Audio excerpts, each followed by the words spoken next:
Distracted Driving Week is sponsored by LifeOrDeathIllinois.com. Driving responsibly is the only way to stop distracted driving. It really is a matter of life or death. Learn more at LifeOrDeathIllinois.com.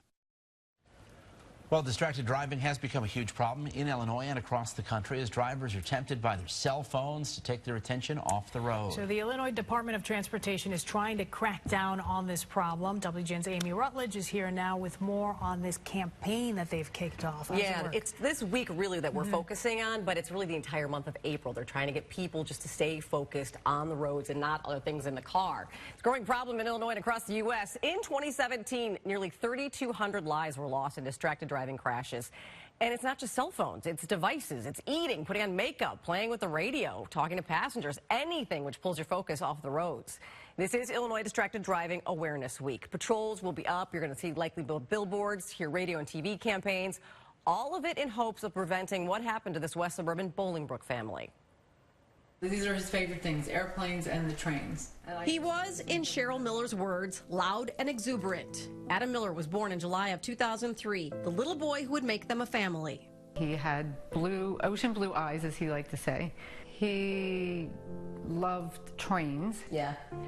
And so when the whole Thomas thing, and it was wonderful to see him set up the train sets with all the intricate stop signs and make all the different shapes, and the fact that he would watch the engine pull the rest of the train along. By the time he began kindergarten, Adam became a big brother to little Eli.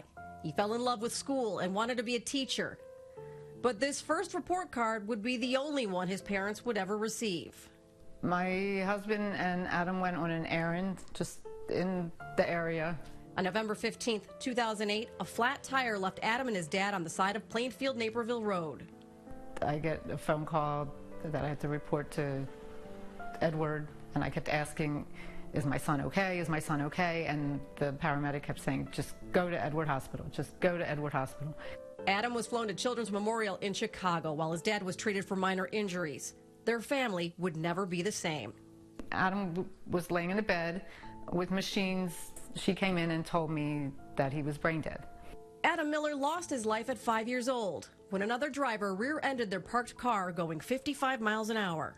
They interviewed him, and he said that he never saw the car. He said that an unlit cigar that was still in his wrapper fell off the passenger seat, and he was bending down to pick it up, and that's why he didn't see. That driver received 2 tickets, one for speeding, another one for failing to prevent an accident, and that was it. I was basically outraged. I mean, where am I living? How is this possible that, my son is dead and there's no accountability? When I went to the district attorney and said, how can this be happening? He shrugged his shoulders and said, there's nothing we can do. Yeah. If you don't like the laws, then go to Springfield and see what you can do. And so she went. Over the years, Cheryl has been instrumental in getting distracted driving laws on the books. Oh. Yeah. In July of 2011, Adam's Law allowed the family this sign in his memory, reminding drivers the cost of distracted driving. That's all it takes is just that 1 second. Charlene Sliding York is with AAA and also a victim's advocate who lost her own father to a distracted teen in 2007. If you're going 55 miles an hour, in 4.5 seconds, you're going the length of a high school football field. That's closing your eyes for 100 yards. This is a public health epidemic, but we're the solution. Just stop doing it. Distracted driving, something both these women are trying to end. Today, Adam would be nearly 16 years old. He will never learn to drive, but hopefully his life story will teach others to do it more responsibly. It's totally preventable, and we have to think. It's just drive. You need to have your eyes on the road. You don't need to take your eyes off the road for any reason. Everybody on the road is somebody's loved one.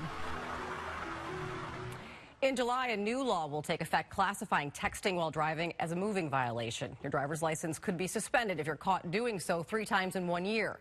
Many advocates say the laws are still way behind where they should be, many of them likening it to drunk driving in the 80s. Right. trying Sure. to get those laws on the books. Everybody on the road is someone's loved one. That's such a great way to phrase it. Yeah. And think about it. Just think about it. And there's some really interesting things we're going to get into this week about what you can do with your cell phone, what you can tell your teens, the education programs that are going on this week. Yeah. So you got to stay tuned. We're going One to of have the a lot big more. things they always say is put it in, just put it Away. away. To not put it tempt away in your yourself. phone so that you don't even Right. get tempted to open it up. But the do not disturb on, right? Yeah, All that's right, so another key one. Coming up tomorrow, young adults stepping in to help the problem. You're going to meet a high school senior whose video production skills have helped her spread the word about the dangers of distracted driving. That is tomorrow on the News at 5.